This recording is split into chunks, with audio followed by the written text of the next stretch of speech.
The line of best fit is a line that's drawn kind of on top of a scatter plot that is close to most of the data points. This should be an S here, data points. This can be done only if the scatter plot shows a positive or negative correlation.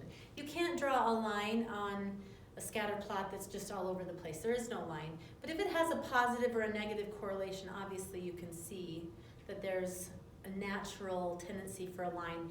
And sometimes they're skinnier and sometimes they're fatter, but the line of best fit, you try to get it on as close as you can to the middle of the scatter plot. Okay, so let's look at an example. All right, the table shows the weekly sales of a DVD and the number of weeks since its release. Write an equation. So this is the line of best fit. We're going to write an equation that models the DVD sales as a function of the number of weeks since its release.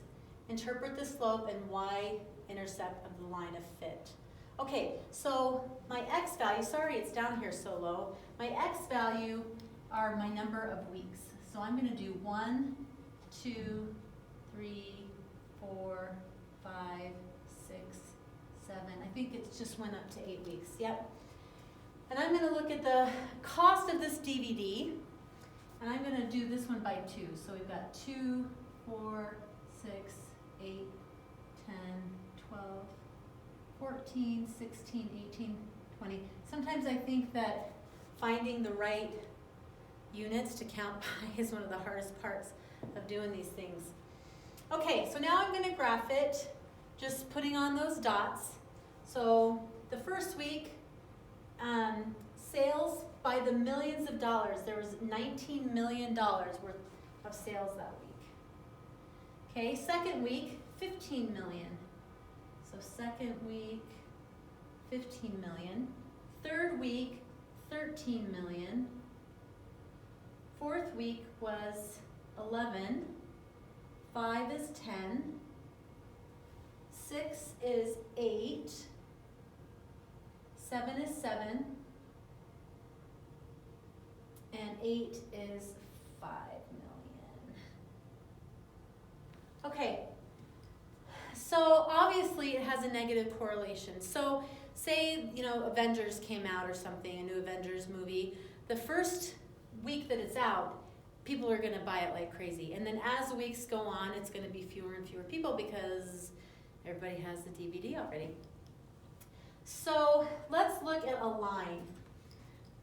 So this is not a perfectly straight line. You can kind of see that. And if I do a line right here, that's not a line of best fit because everything would be below the line.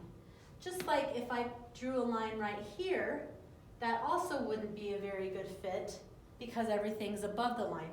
So you don't have to pick points that are on here, but I'm going to choose this point and this point right here. And I'm just going to draw a line through those. And I don't even think that's a very good one. No, that's not a very good one. So I'm going to do that again. I think I could probably get it down a little bit more. Probably more like here.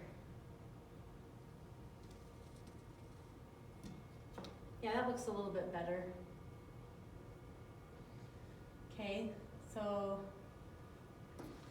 this is going to be my line of best fit. I probably could have moved it down even a little bit more, but this is the one I'm going to use. And there's a couple of points on here that I need to find. So I'm going to look at this and I'm going to go, okay, I have one at 119 and I have one at 8.4. Now it's okay, like I said, it's okay for these dots to not be one of the ones that we have. See, this is 8.5 and I have 8.4. Because I'm trying to find that line of best fit. And I didn't need to use 119. I didn't need to use this one either, but I just decided to. So, okay, so let's look. Now we need to, it says write an equation that models the DVD. Well, now I can write an equation because I have 2 points. So first thing I need is a slope. So my slope It's going to be, I'm going to do y minus y, which is 19 minus 4 over x minus x, which is 1 minus 8. So that gives me 15 over negative 7. Now in this case, let me grab my calculator. In this case, we're actually going to use a decimal for our slope. So 15 divided by 7 is about negative 2.14. Okay, so that's what we're going to go with. We're going to go with negative 2.14 for our slope.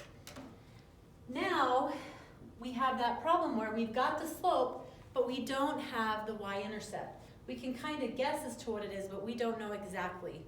So I'm going to use one of these points. I think I'll use 8,4 because it's smaller. Okay, and I'm going to plug that in to y equals mx plus b. Remember, we did this before. So my y value is 4. M is negative 2.14, and x is 8 plus b. So this is going to get me my y-intercept right there. So 8 times, so this is 17.1 for negative plus b. So I'm going to add 17.14 to both sides. And I get 21.14 equals b. And that makes sense, right? Because if this would be 20, this would be 22, so it's almost 21. So I've got b, I've got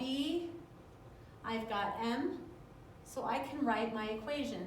So I've got y equals my slope, negative 2.14x, plus my y-intercept, which is 21.14. Now if you did this problem and you got something like y equals negative 2x plus 21, you're still right. Or you could have gone over a little bit. Everybody's answers would be a little bit different. Okay, then it says interpret the slope and the y-intercept of the line of fit. Well, the y-intercept in this particular case doesn't really mean anything, because if we're at 0 weeks of selling a DVD, then we have 0 sales. So that's not really applicable in this case. But the slope is telling us how much money it's losing, not really, how much the demand is going down every week. So what this is telling me is that on average, there's about $2.14 million per week that this is going down. Okay? All right. Let me see. Yeah, that's it. So here's your homework. Here's actually a Jackson Pollock painting. I don't know if you know who Jackson Pollock is, but he's known for his really abstract art, and this one made me think of scatter plots, because it's little dots that make up these trees right here. So anyway, as always, if you have questions, let me know.